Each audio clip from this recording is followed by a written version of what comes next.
Shalom, everybody. Rabbi Edelstein here with this week's triumphant installment of Rabbi E in 3, brought to you as always by MEOR DC.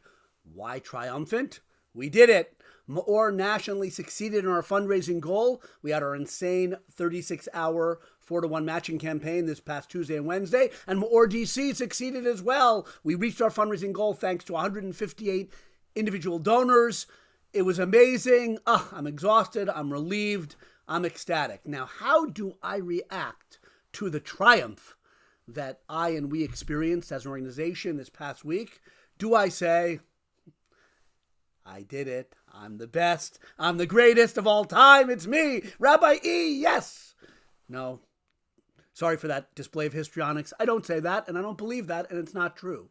Rather, I see that the success that we experienced was partly due to my efforts, but mostly due to so many other factors. So many people helped out, so many people came through, even though we were pestering you, or maybe because we were pestering you, you gave, so many people gave, students came to help, my fellow congregants at my shul, and my neighborhood, family members, everyone helped behind the scenes. The MEOR national staff did an amazing job making it go smoothly. I mean, I drank some coffee and nervously texted people, but then the money came in.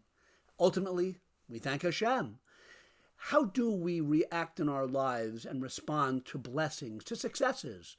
Do we say, ego, me? Does it make our chest swell with gaiva? That's the Hebrew word for arrogance. Or is it the opposite? Does it make us feel small? Because when we look truthfully, we see how little I did in comparison with what had to be done, how much the success depended on things that have nothing to do with me and everything to do with others and ultimately with Hashem. Well, the latter perspective is what our great patriarch Jacob shows us in this week's Torah portion, Vayishlach, at the end of, or towards the end of the book of Genesis. Yaakov, Jacob, is coming back from more than 20 years of exile from the Holy Land. He had gone there running away from his brother Esau, who wanted to kill him, obeying the commandment of his parents, who told him to go find a wife in her ancestral town, and now he's coming back more than 20 years later. He left with nothing. Now he's a wealthy man with a huge entourage. He has children, family, and he survived, perhaps more important, spiritually, so many trials and tribulations at the hand of his cruel, deceitful father-in-law, Lavan. So he comes back now, and is he swelling with pride? Look what I did, I'm the best? Not at all. The opposite.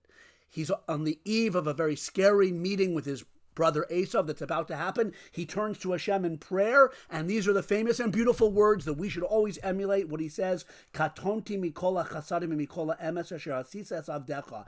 I have been made small, or smaller, by all of the kindnesses and all of the truth you have done to your servant. That's how we should look at our successes and triumphs in this world. And it's not a matter of like, I'll be humble and pretend to feel that. It's truth and reality. Whether it's a fundraising campaign or whether it's a day of life, when every single cell membrane, every single mitochondria, and every single cell worked perfectly to help you get through the day. There's all the blessings we have in our lives and the special successes like MEOR fundraising campaign. It should make us feel smaller. Now, that's not a degrading feeling, degrading. It's an awe-inspiring feeling to realize in a clear-eyed way how much I have to be grateful for. I'm humbled. We did it. Have a great Shabbos.